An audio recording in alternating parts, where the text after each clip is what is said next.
ہماری اکثریت اپنے تئیں مسلمان کہنا پسند کرتے اور مسلمان ہونے کو باعث فخر سمجھتے، اور یقیناً یہ ایسے ہیں، لیکن اس کے ساتھ ضروری ہے کہ مسلمان بننے کے جو تقاضے ہیں اور مسلمان بننے کی جو نشانات، علامات، سائنس ہمارے نبی کریم صلی اللہ علیہ وسلم نے بیان فرمائے ہیں، انہیں میں آپ اپنے اندر لائیں، اور اگر اس کے برعکس کوئی بات ہے تو اس سے جان چھڑائیں۔ آئیے آج کے سبق میں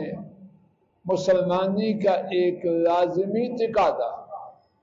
امام بخاری اور امام مسلم نے سیدنا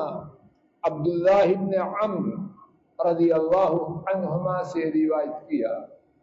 نبی محترم صلی اللہ علیہ وسلم نے فرمایا، المسلم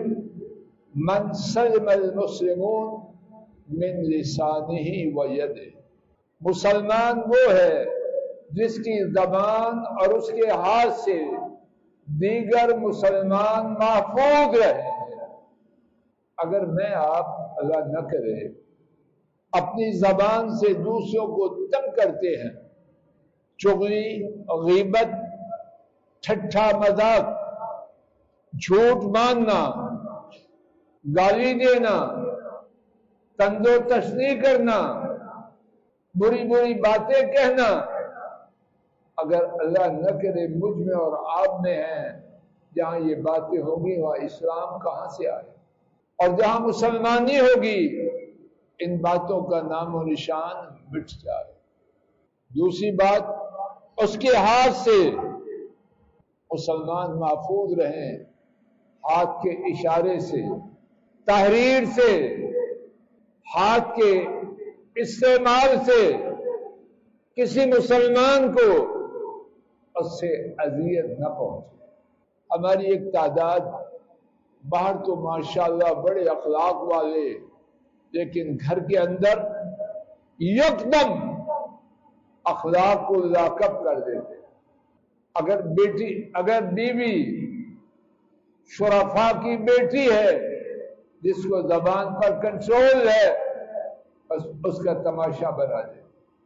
میری مسلمانی، اگر گھر والے مجھ سے تنگ ہیں اتنا مسلمان، میری مسلمانی کے سب سے زیادہ حقدار میرے ماں باپ اور میرے بیوی بچے اور بہن بھائی ہیں۔ اگر ہم ان میں سے کسی کو اپنے ہاتھ سے، اپنی زبان سے اذیت پہنچاتے ہیں، تکلیف دیتے ہیں، تو مسلمان نام کی ہے، حقیقت سے دور کا تعلق بھی نہیں، اندر بھی باہر بھی، اپنوں سے بیگانوں سے، طاقتوروں سے کمزوروں سے، سب کے ساتھ معاملہ یہی ہو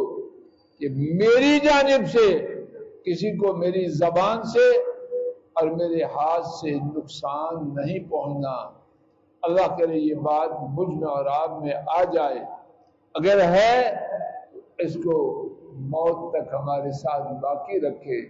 اور اس بارے میں جو کوتاہی ہے رب کریم اس کو معاف کر دے اور اس کی تلافی کی توفیق عطا فرما دے۔ آخر دعوانا ان الحمد للہ رب العالمین۔